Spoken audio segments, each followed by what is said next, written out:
You know, when players are reported to force moves, it kind of really does bring to life the spirit of the January transfer window. It's like Arsenal's very own Peter Odemwingie moment.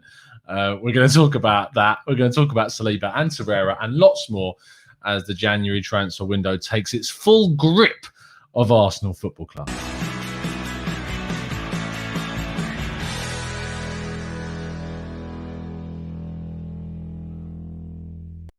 Hello and welcome to the Gooner Talk. Back again with you. I look really confused, didn't I? Hello. Hello and welcome to the Gooner Talk. Back again with you guys for another show, for another episode of our Raw Reaction series, show in which we react to the latest Arsenal news. Get your thoughts in our live chat. And we've got a few things to talk about today. Three things in particular. We've got to talk about Buendia. We've got to talk about Saliba. And we've got to talk about Lucas Torreira. Lots of at the end of these words. Torreira, Buendia, Saliba. Love life. So let's talk about these. What I will say is, before we kick things off properly, I'm in the process of commissioning some new emojis. Now, to do these, members, of course, you get access to your emojis because you just show the other guys in the chat box what they're missing out on by not having access to these. We're going to get some more. Now, I need some ideas. Flying fish is probably going to have to be one for obvious reasons. We're going to have to get an Emil Smith-Rowe one going as well. And yeah, we've got some ideas round, but I'd love to get your thoughts. So if you're watching this on playback, leave a comment in the description, in the comment section below. What emojis should we go for? I want serious suggestions. Christopher Fung, I'm looking at you. So what you guys think we should go for. But yeah, exciting stuff. More emojis for members. Looking forward to being able to use them in the future. So let's kick off by talking about Buendia. Now, our good friend of the show, James Benge, who now writes for CBS Sports Limited.com. I don't know how it works, but one of those sites is where he's now working. And he has reported that supposedly Buendia is willing to push for a move to Arsenal. Now, this is kind of interesting. I spoke today with Michael Bailey from The Athletic about the possibility of Arsenal signing Buendia. And I mean, I'll tell you what he said. I'll read you his exact words. That's what he said to me. He says, here we go. From what's gone on since the end of December, we don't think it's going to happen. For the record, I don't think Arsenal are going to pay what it would take for Emi to leave this month. Norwich are not going to do a swap deal, which is what has been reported about Reece Nelson and Willock maybe going in the opposite direction.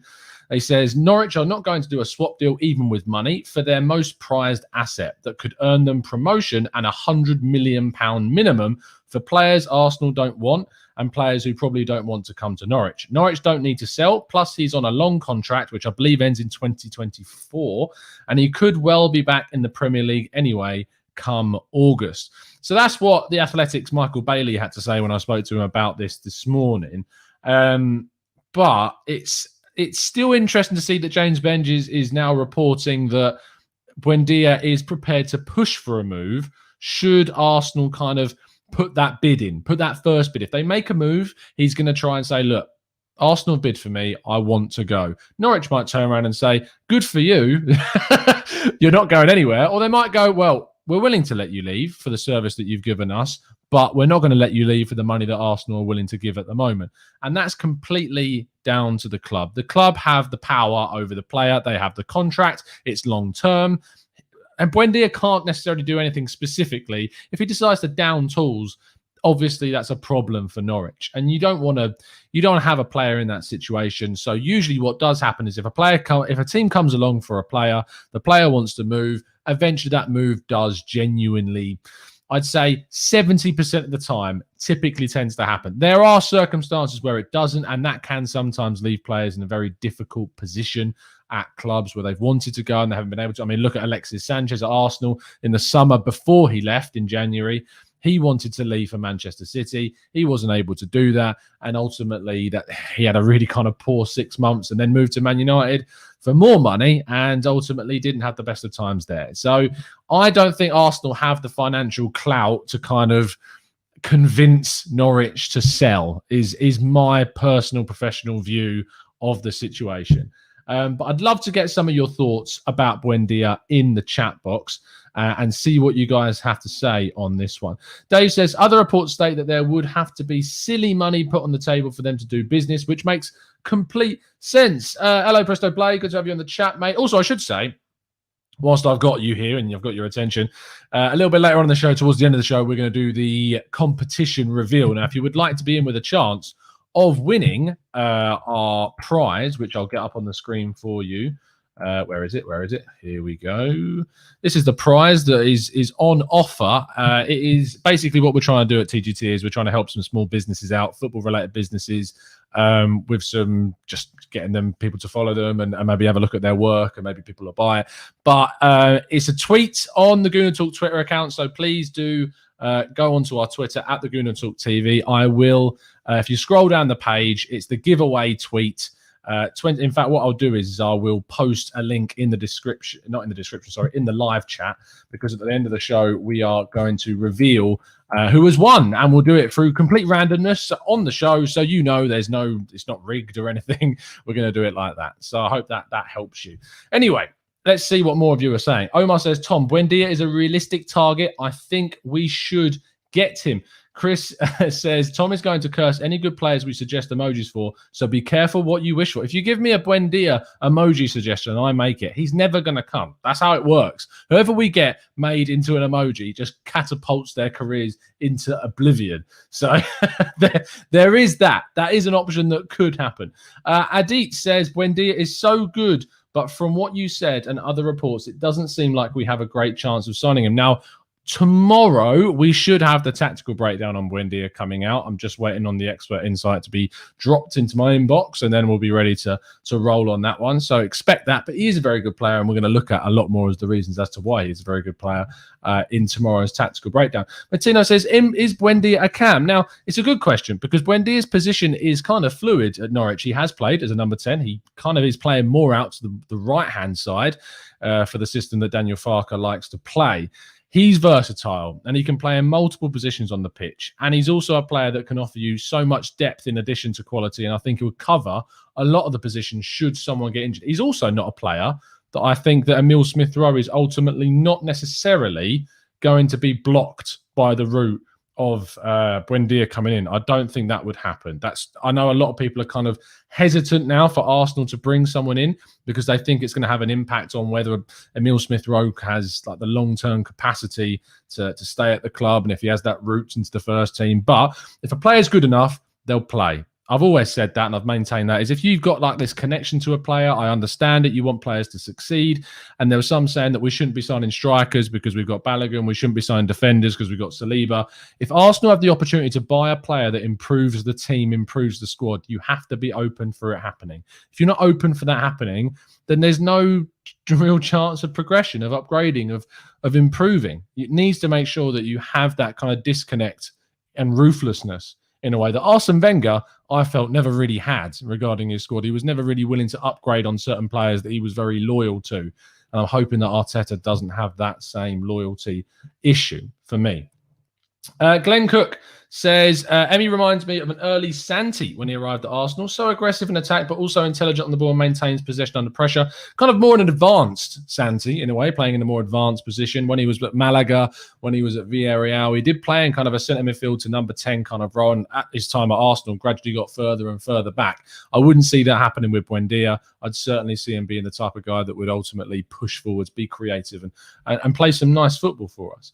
Saurab says, if we can get Brandt for 25 million, I think it's a no-brainer. I don't think you're going to get him for 25 million. I mean, they pretty much paid that to get him from Bayer Leverkusen, and they'll want to be making a profit on a player that's still very young. So I don't think you'll be looking at that. I'm thinking you're looking at 30 plus, nearer 40 million if you want to get Julian Brandt in.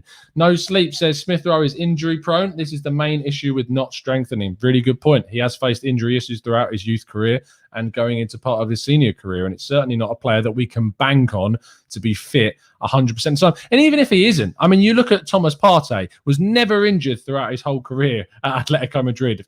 Barely ever if ever.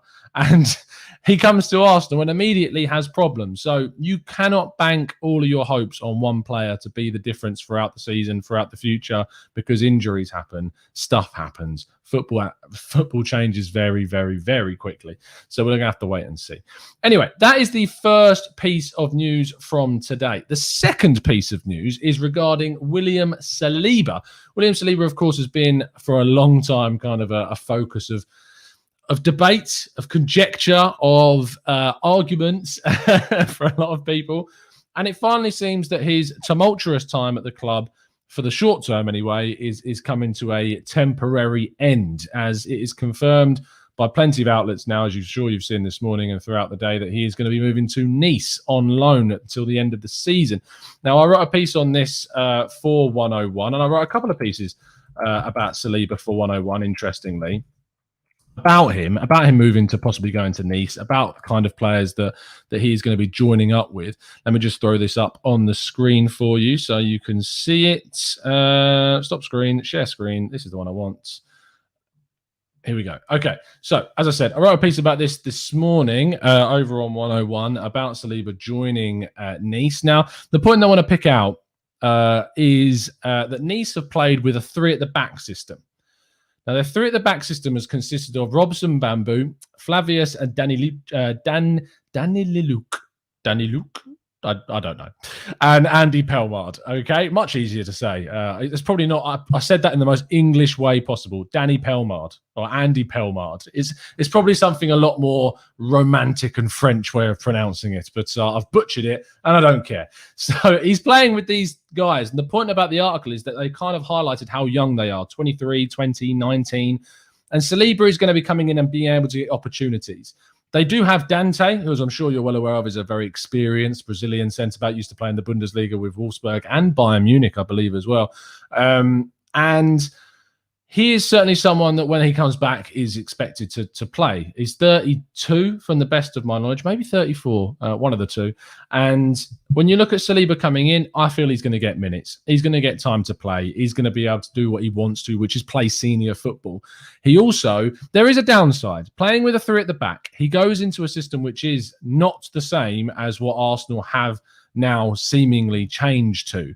And if you're looking at what Saliba can actually bring us and what we need him to do to improve, what I'm worried and concerned about is I'm worried that he'll get used to playing in a back three as he did at Saint-Etienne, and he'll come back to Arsenal where we play a back four now under Arteta, and it's not going to be as easy for him to kind of transition.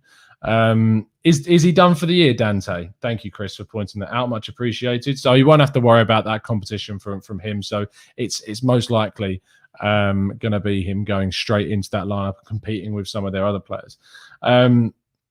So it's going to be interesting to see how obviously that impacts his time at the club. Will it mean that he isn't able to? Does it mean that he's not able to transition when he comes back to Arsenal? Of course, it doesn't write that off completely, and him just getting minutes in a senior side is really important. But I think the loan is key. Now, also on 101, what we did is, if I just go back a second, I should have the Saliba exclusive piece. 101, Saliba exclusive. Now, I revealed on 101, if I can actually spell, believe it or not, I am a writer. In this piece about Saliba, which was released on the 28th of December, which is a good week or so ago now, I revealed the information that I've been kind of saying and teasing and hinting at, which is so far not been out there in the ether. And it basically talked about how Saliba is not in a very happy place at Arsenal. So much so that the Frenchman was willing to consider a permanent departure from Arsenal in addition to maybe a loan. Now, what this loan does, it does not close the door to a permanent departure in any way. He could come back from the end of his loan, assess the situation at Arsenal and go, look, you've still got Chambers, Holding, Gabriel, Pablo Mari, and probably another centre-back that Arsenal are looking to bring in. Am I going to get the opportunities that I need, that I want? And the answer could still be no. We don't know. It depends how he does at the end of his loan deal. If that is the case, he will most likely look to leave the club on a permanent basis, especially if he plays exceptionally well in Liga again and doesn't get a chance when he comes back to Arsenal. I hope that doesn't happen. I think there's a real quality player in there that is someone that ultimately has experienced some tough times. I mean, it's a very sad picture of him walking down the tunnel there. He's not happy at Arsenal at all. And it's certainly something that Arsenal need to be wary of and they need to be concerned about in the future. Let's get some of your thoughts and comments regarding Saliba leaving. Tom says it's good for Saliba to go somewhere he should play week in, week out, but wasn't there options in the Premier League and the Championship? Now, we reported over at 101 that there was reports that he would be going to a Premier League club or a Championship club because it would help him acclimatise to England a lot better. He's going to go to France now. He's going to be exposed to the French language. I know it sounds a silly comment. He's French, but he was learning English. He's going to be stepping outside of England's culture for 6 months and back into the French culture. And that will have a slight impact, whether or not he's able to come back or he keeps learning English while he's there, etc., etc. He can speak some English quite well. In fact, he's not completely fluent, but maybe leaving the country for 6 months will have a negative effect. We're just going to have to wait and see. Let's see what some more of you guys are saying. The Moroccan's not very happy about it. Says, loaned out again. Shake my head.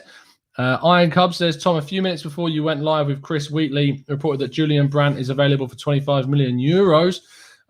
Interesting. So if that is the case, then it's a no-brainer, surely. It's an absolute no-brainer. Lord Jabberwock says, personally, I still want Eibar keeper Marko Dimitrovic. His contract ends this year. His wages shouldn't be too much. And I believe if Arsenal push, we could get him.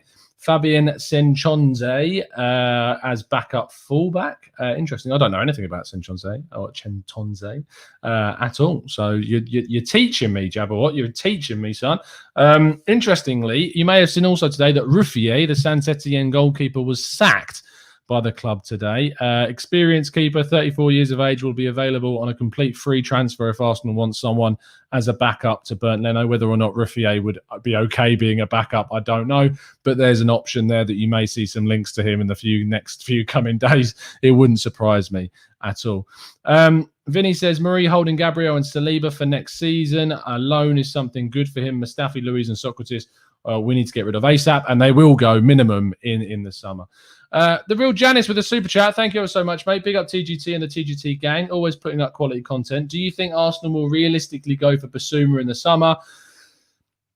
Realistically, I genuinely have not seen any concrete links with Basuma at this point. I've not heard anything regarding Basuma. I've enjoyed making a couple of videos about him. I've enjoyed writing about Basuma and suggesting why Arsenal should go for him. But coming from a pure journalistic point of view, I haven't seen any concrete links with him. Do I think we'll go for him in the summer? Maybe, especially considering Arsenal supposedly got kind of this more of a focus on looking at within England and within the UK at signings. Maybe. So I'd say it's unlikely is what I would say at this moment in time. But things change very quickly in football, so we'll have to see. A says, what about Matt Vienko? Of course, is the Shakhtar Donetsk centre-back. Contract ends in the summer. Interesting. If that is the case, then maybe it's someone that Arsenal should look at, but we will certainly will not be going. We're not being the only ones going in for him. He's very highly rated. Nico says Ruffier is done. He's too old. 34 years of age for a keeper is not too old, especially not for a backup. So don't be hanging your hat on Ruffier already. Nico says, is there an option to buy with the Saliba loan? No, there isn't. There's no option to buy at all. And Arsenal are supposedly, from what we know, is still very keen on keeping Saliba next season. And all of his wages are being paid by the French club as well, which is very, very good for Arsenal as well. Owen says it's official. Tom says we're getting Basuma. That's how journalism works, right? No. No Sleep says, Tom, how much money do you think we realistically have to spend? Honestly, your guess is as good as mine when it comes to Arsenal's finances. I thought we had barely anything at the end of the summer, and then we went and signed Thomas Partey because Stan Kroenke opened the purse strings. If Stan Kroenke opens the purse strings again, then we'll have more money. But in regards to how much we have without that investment, the answer is not too much, and it would require Arsenal to get rid of some players before we were able to really reinvest. The answer is pretty common when it comes to talking about Arsenal's finances, and especially when it's been hit by COVID and we haven't been able to sell very well either. It is not financially great at the moment. So we don't have loads. Hence why a bid of 30 to 40 million without investment from the owners is unlikely at this stage. Omar says, I feel for Saliba. He should just leave, to be honest. He will never play. I feel for him in the sense that I feel like he's been treated too harshly, in my personal view. And he has been effectively punished by the club for how he acted after the French Cup final.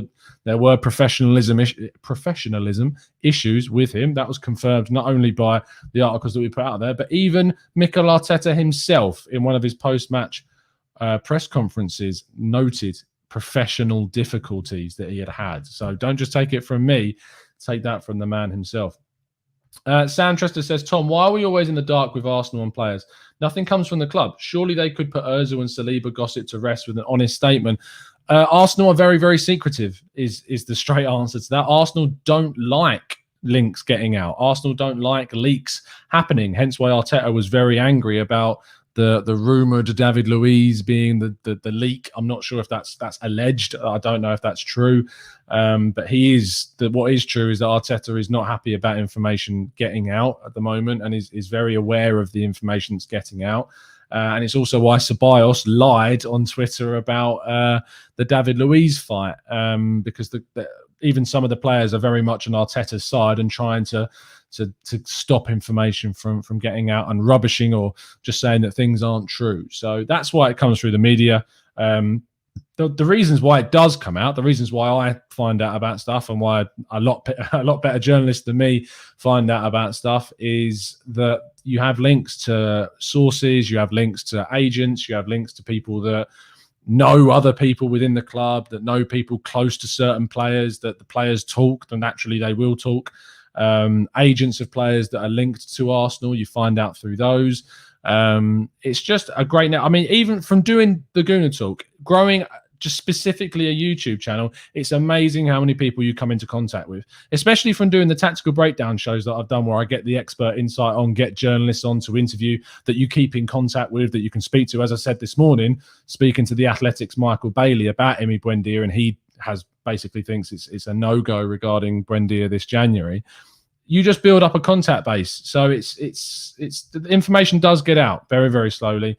But it's very, very possible. You should see in our TGT WhatsApp group, information gets spread through there. Our good friend 97% Wayne loves to get through a few rumours going in there as well. So for sure. Christopher Fung says 200 likes for Tom to wear a top hat and tip his hat and sign off by saying our special goodbye. But I mean, if you get to 300 likes, I think is the only way you're ever going to get that during a live show. Wilson says, I'm absolutely fuming with the Arsenal loaning Saliba again, but he needs regular game time. I'd say be fuming with the situation, but don't be fuming with Arsenal loaning him. It's the best thing that we could have done, ultimately.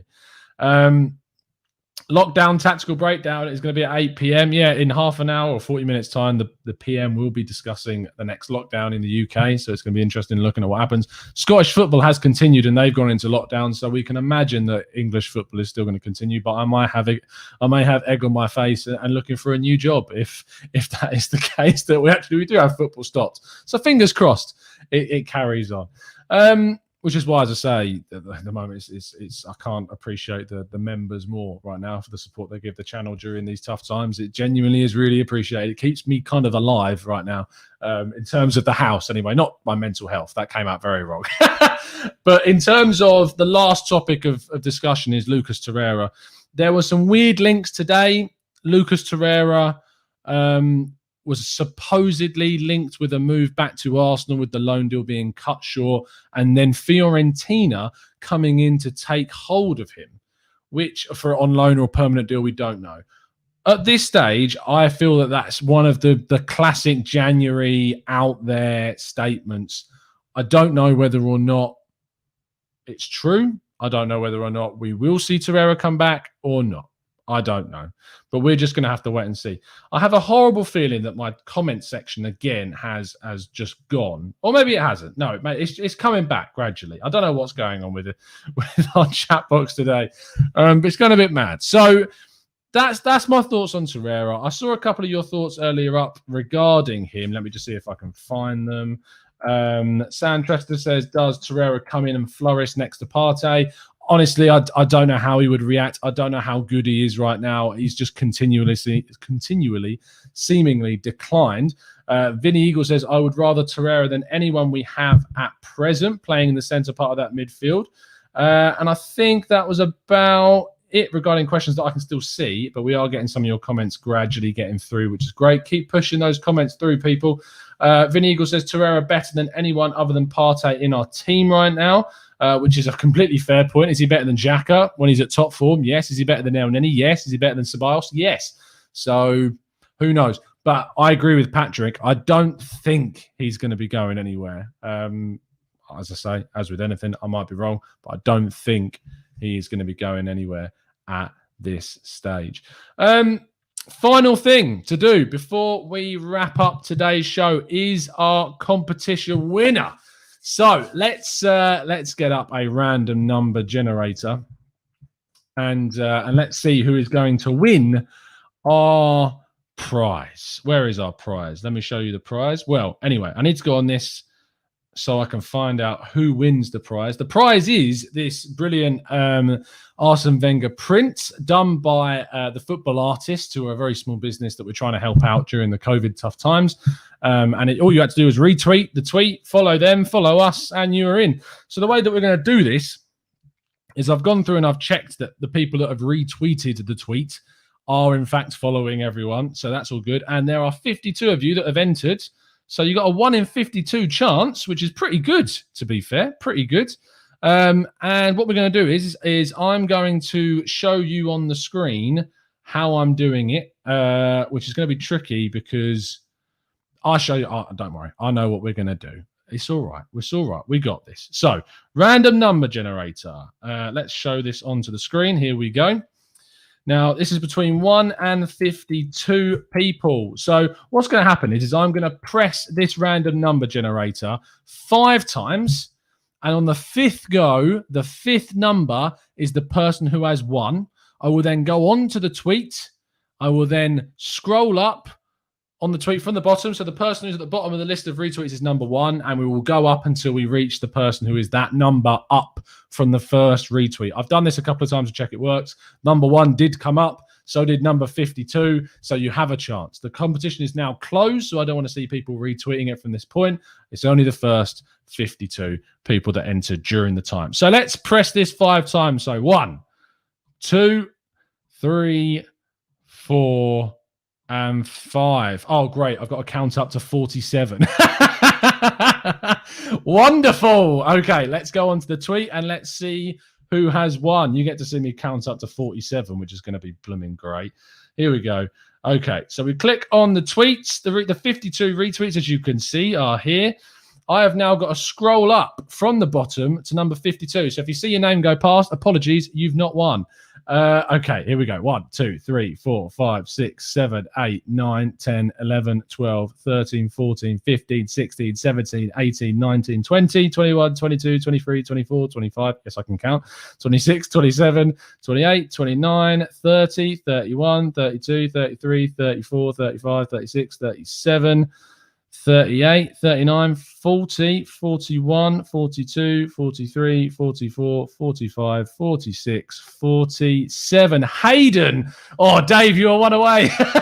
Hayden is our winner. So congratulations to Hayden for winning. If you're in the chat, congratulations. I hope you are. And you've won your print. So I'll be sending you a DM and I'll be sending you where you need to go to get that. Are you guys trying to put me off counting in the chat? I'm not going to count down from the top because if I count down from the top, anyone that's new that's just done in, like just retweeted it would have popped up. So you're not going to come on, guys. Think. Use your brains. I'm not going to count down from the top because any new people that would have retweeted it would have ruined the count. Thank you, though. Congratulations to Hayden. I'll be sending you a DM straight after the show is finished to show you where to go. But thank you. I'm going to try and do more of these giveaways and things. So if there is any small football-based businesses that are looking to try and promote themselves, then feel free to get in touch and we'll do some of these giveaways because it's great. Yeah, it's good fun. I like it. I like giving you guys stuff if possible. So congratulations to Hayden's. Let's get a hashtag Hayden going in the chat. Thank you ever so much for listening. That's going to round off today. Make sure you tune in, if not, for BBC One at 8 o'clock to find out the latest news about the lockdown and what's going on with football in that case. The FPL update will be tomorrow at 5 o'clock on Let's Talk Arsenal, where it's just me talking to you guys. So we'll talk about FPL and how the FPL is going tomorrow. Going to be interesting. Stop the count. People say. Thank you guys for tuning in. As always, I hope that you've enjoyed the show. And if you have, if you could drop a like on the video, let me just see how many likes we got up to. I don't think we got anywhere near the 200 likes necessary today, but let's have a look. Let's see if we did. No, we didn't get anywhere near it. So no goodbyes, no British goodbyes for you today. But I'll see you again tomorrow at 5 o'clock and for the tactical breakdown of Buendia as well. So I hope you enjoyed that. I'll see you again very, very soon. And as always, up the Arsenal.